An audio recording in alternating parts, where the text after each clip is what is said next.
வகை நிலங்கள்னு சொல்லுவாங்க. குறிஞ்சி, முல்லை, மருதம், பாலை, நெய்தல்.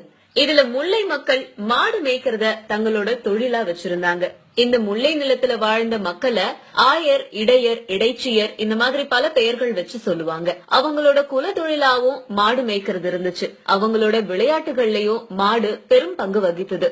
இந்த யாதவர் குலத்துல விளையாட்ட ஆரம்பிச்ச இந்த ஏறு தழுவல் அப்படிங்கறது காலப்போக்குல ஜல்லிக்கட்டா மாறுச்சு.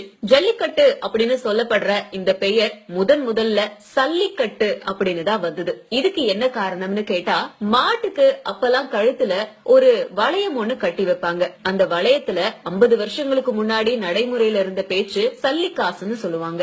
அந்த சல்லிக்காசுகளை அந்த வளையத்துல போட்டு மாட்டுக்கு மாட்டி விட்டுட்டு இந்த மாட்டை யார் அடக்குறாங்களோ அவங்களுக்கு அந்த பண முடிப்பு பரிசா வழங்கப்பட்டுச்சு. இன்னும் சில இடங்கள்ல இது ஒரு வீர விளையாட்டா எடுத்துட்டு மாடு அடக்குறவங்களுக்கு தங்களுடைய பெண்களையே திருமணம் எல்லாம் செஞ்சு வச்சிருந்தாங்க.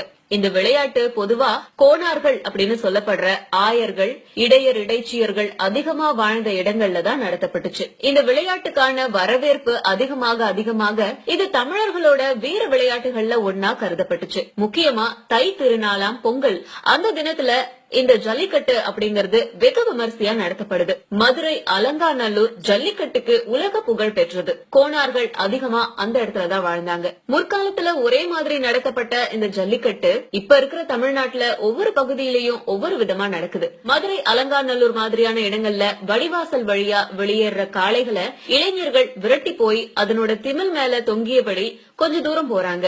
வட தமிழகத்துல மஞ்சு விரட்டு